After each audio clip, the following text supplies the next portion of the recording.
दोस्तों, सबसे पहले सब्सक्राइब करें, नोटिफिकेशन बेल दबाएं और सबसे पहले वाली ऑप्शन ऑल करें, जिससे हमारी आने वाली नई वीडियो की नोटिफिकेशन आपको फ़ौरन मिल जाएगी।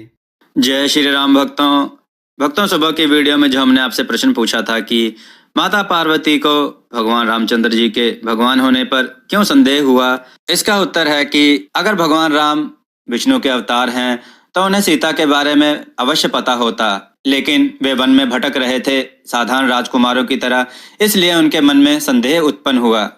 चलिए आज की कथा श्रवण करते हैं। आज की कथा है चतुर ब्राह्मण और भोला भाई। आइए कथा श्रवण करें। मन्नू और धन्नू एक गांव में बड़े प्यार से रहते थे। दोनों भाइयों में बहुत प्रेम था। दोनों ब्राह्मण परिवार से थे।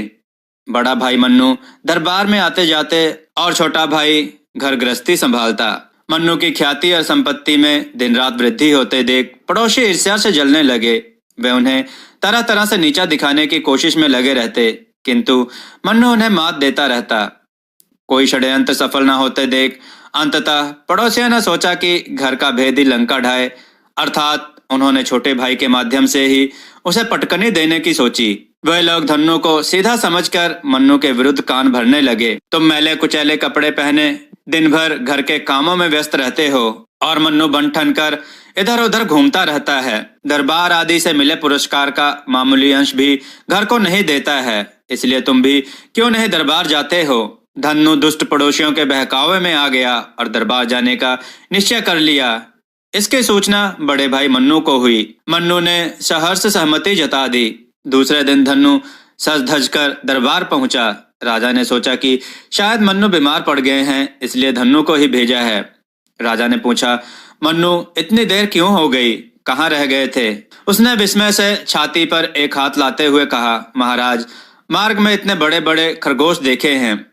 राजा को गुस्सा आ गया कि यह मुझे चिढ़ा रहा है। उसे लगा कि कहीं इतने बड़े बड़े खरगोश भी होते हैं, इसलिए धन्नू को कैद करवा दिया गया। धन्नू बेचारा बार बार कहता रहा, महाराज मुझे छोड़ दो, मैंने रास्ते में खरगोश देखे हैं। लेकिन राजा को लगा कि वह उसका मजाक उड़ा रहा है। उस दिन धन्नू को ना लौटा पाकर मन्नू को चिंता होने लगी। फिर सोचा कि सीधापन ही ना कोई कारण बन गया हो। सुबह मन्नू दरबार पहुंचे। राजा ने सारा वृतांत सुनाया। मन्नू ने धन्नू का पक्ष ही लेते हुए कहा, महाराज उसने गलत नहीं कहा होगा, आपके समझने में ही भूल हुई है।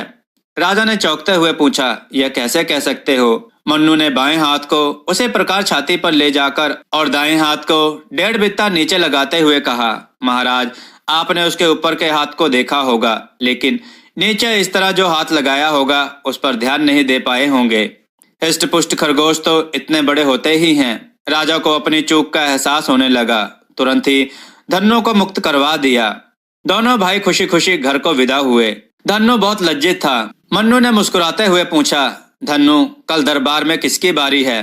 धन्नू ने अपने दोनों कान पकड़ते हुए कहा, अब मैं किसी दुष्ट के उकसावे में आने वाला नहीं हूँ। उस दिन से कभी धन्नू ने दरबार जाने का नाम नहीं लिया। दोस्तों, आपको यह कथा कैसी लगी, अपने विचार और सुझाव कमेंट में जरूर दें।